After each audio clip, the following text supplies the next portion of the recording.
Thanks for staying with us on Headlines Now. Now, if you remember the year 2003, that was when Chennai was hit by severe scarcity of drinking water. A city of almost 7 million people now, it's one of the most water-stressed cities of India. But while the population grows, the amount of water they need is dwindling.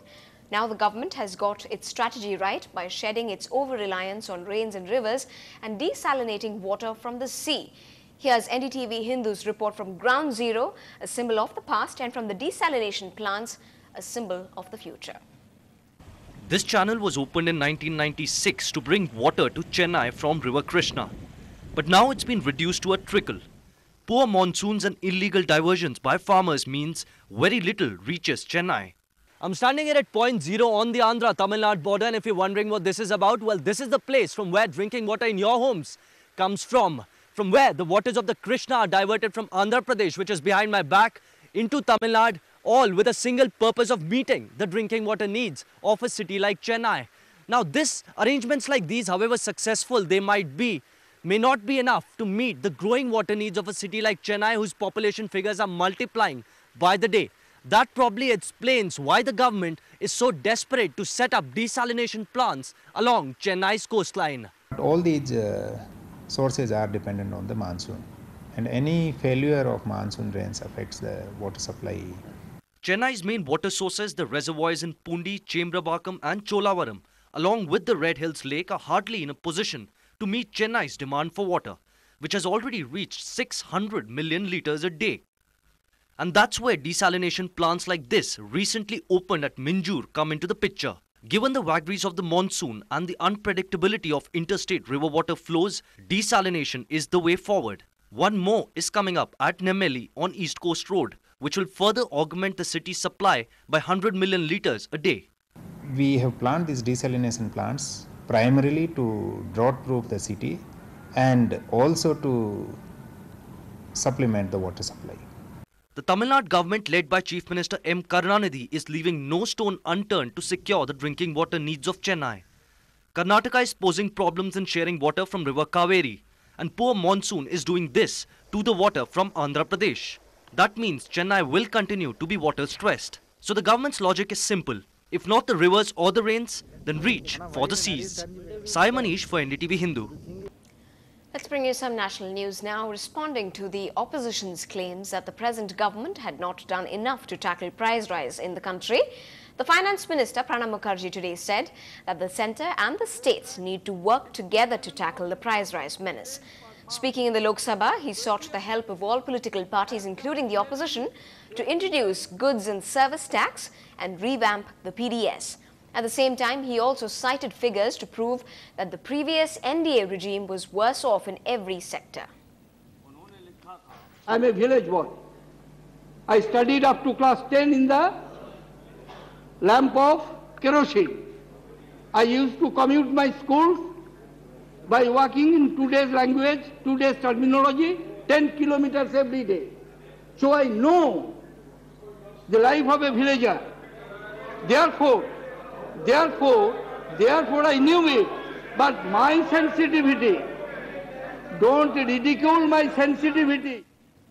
Meanwhile, in the Rajya Sabha, leader of the opposition, Arun Jaitley, criticized the government and its allies. He said the government had not given any statement on the 2G spectrum scam yet.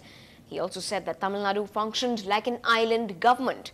Jaitley added whether it was containing inflation or reducing prices, it was like a mirage for the government. Every ally is becoming a power center. Somebody sits in Kolkata, you can't discipline them. Somebody sits in Chennai and therefore that's an island of governance itself. You can't interfere in those ministries. If this is what is happening to this government, in debate after debate, do we seriously expect the government to come and make a resolution as far as price rise is concerned? Well, a new day, a new twist to the Commonwealth Games UK money trail. A letter has emerged which suggests that some of the rates for services rendered by AM Films in the United Kingdom were manipulated to exorbitant levels.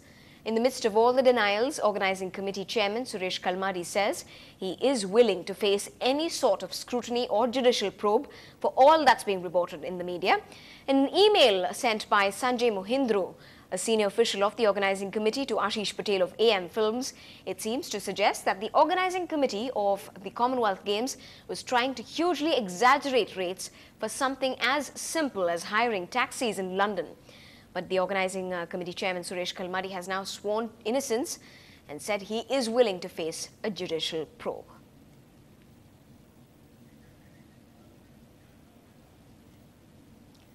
And joining us on the phone line right now is Anusuya Mathur, Sports Input Editor with NDTV 24/7. Anusuya, are things looking up for the Commonwealth Games straight after that press conference you've attended? What are the charges of corruption remaining? There are several charges of corruption that in fact remain that might perhaps be the more serious ones. Sure, Mr. Lalit Bhanot did clarify today that the 4,000 rupees was not for a single roll of toilet paper, but rather 100 of them. And that did lead to many moments of mirth and humor. But there's nothing funny about the charges that are being leveled currently against all the organizers of the Commonwealth Games, whether it's the government, the Central Vigilance Commission report that alleges that there have been financial improprieties in the way the stadiums have been prepared. That's the one big charge that currently is being leveled against the organizers. But I must say, it's not against the organizing committee. This is against the sports ministry, or rather the sports authority of India, under whose aegis the construction of these stadiums comes. There is also, of course, the money trail that links the Commonwealth Games to this firm in the UK, which is a now blacklisted firm called AM Films. And the letter that we were showing across our NDTV networks today has been sent by a senior official of the organizing committee to AM Films, which seems to suggest that that they had asked for higher rates to be charged for services provided. So, for example, the letter said you will charge, say, £15,000 for a hire of a car across a month. And so those are grossly inflated figures. That's the second charge of corruption, and that's the one that is likely to be addressed tomorrow. There is also the charge against the Delhi government, which is also a stakeholder in these games, that funds from the SCSC fund were diverted towards the games. So there are still some fairly serious charges against the organizers of the Commonwealth Games, and you know what? It seems that the coming days might throw up a few more, though many of us are hoping that that's not the case, because it's sullying the image of the games, it's driving people away, it's making public opinion extremely cynical indeed. And if these games hope to be even slightly successful, that really is not because even someone like Baichung Bhutia, who's the captain of the football team, said today that the Commonwealth Games should not have come to Delhi, and that's really not the image that the games organizers want for this event. Absolutely a very unfortunate case. Thanks very much indeed, Anusuya, for joining us over the phone line. Now, on day 2 of the third and final test between India and Sri Lanka, Virender Sehwag led an attacking Indian response to Sri Lanka's formidable score of 425 on a competitive pitch. Thilan Samaravira dismissed India's quest of early wickets on the second day with an assured century amid testing spills from Ishant Sharma and Pragyan Ojha. He was the star of the Sri Lankan innings, who remained not out at 137. However, when India came out to bat, Sehwag's counter-attack with some fortune helped the visitors even things out. Sehwag's quick-fire 97 of 87 balls helped India notch up 180 runs from 35 overs. Sehwag is at the crease along with Tendulkar, who's unbeaten at 40. Oh, what a ball, what a ball. Now, the 22nd of August is when we celebrate the beauty and tradition of our lovely city. That is Madras Day. And we here on Ndtv-Hindu bring you tunes and stories surrounding the sights and sounds of our city, which was once Madras.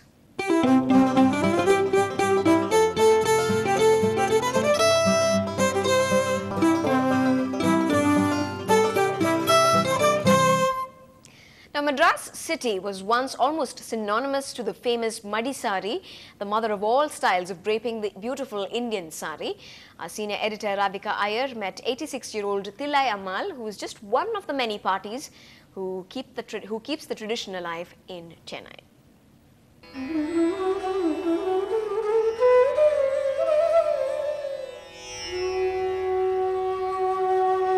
A prayer before a new beginning is a must for Tillai Ammal, even if it is a little interview for our camera.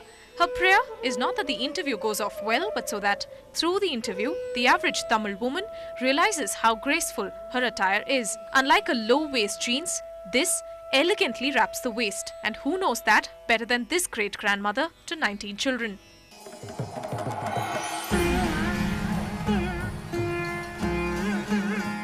This 86-year-old party started wearing the madisar at the age of 10. Did you say, oh, it's the most complicated attire? Well, this party's simple tip can make you fall in love with it.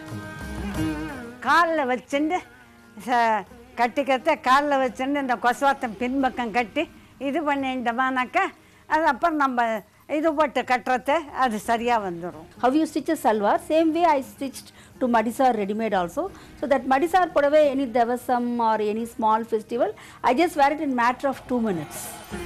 Not too many years ago, it was only the madisar for a woman, as was the pavada davani for an adolescent girl. Today, both attires are as rare as each other. Tillayammal is one of the many her age who has promised to keep the madisar alive for as long as they are. In fact, this adorable party never has rasam, fearing her waistline would grow, because then the madisar would not look all that beautiful on her. In Chennai, Radhika Iyer, Ndtv-Hindu. But we still love her anyway. Now, in the run-up to that Madras Day, we will bring you special reports of different parts of Chennai. We also have a special segment called Picture Madras, where we select a picture sent in by you, the viewer, that best depicts the city and its culture and colour. So you could mail in your pictures to feedback@ndtv-hindu.com. Now, all of Chennai will become a stage soon. The curtains go up on the Hindu Metro Plus Theatre Festival starting Friday, the 6th of August. Our features editor Anuradha Anand met up with senior associate editor of the Hindu, Mukund Padmanabhan, to find out what we can expect this year. Mukund Padmanabhan, Senior Associate Editor here at The Hindu, who among his various other responsibilities oversees the Metro Plus supplement and organizes the theatre festival every year. Now the festival looks as colourful this year too as it does every year. So what can we expect? Well, thank you for saying that. I think what you can expect is 8 fairly good plays. I think we have possibly the most consistent lineup that we've had in the last 6 years. And I think this consistency has just come about through a process of trial and error and through improvements in our own processes about how plays get selected. And you have a blog, I see, this year. Well, we have many new things this year. I think this year is a kind of watershed for the festival. The festival will travel to other South Indian cities such as Hyderabad, Bangalore and Coimbatore, possibly by the end of the year. We have a blog. We have a page on our website. We also have a project lined up where the Metro Plus Theatre Award will go into the form of publication of a book by one of the leading publishers in the country. So we want to create synergies between the festival, the award and the book. Why don't we see more Chennai plays? There are so many theatre companies here. Right now, under the new format, we have 1. But there's no bar on that, it can increase to 2. But we pay them considerably more and we finance the cost of a new production in its entirety, and that's the objective. So I think from the point of view of the fest, it can do one of 2 things. One is get more Chennai groups and pay them small amounts similar to that we pay outstation groups which have ongoing productions, so the costs are not great. Or really throw in your financial muscle and back a group. I prefer the latter alternative. It's something that I think the audience also prefers. They would like to see more groups from outside rather than see Chennai, which they're seeing in any case. Well, but I must thank you and congratulate you for bringing this festival to our city year after year. And I would tell all of you, don't miss any of the plays. I haven't missed any of the plays from the time. I hope you enjoy this one too. Yeah, well, thanks. Well, if not one, catch them all. That's the news for the moment. I'm Evelyn Nathu. Thank you.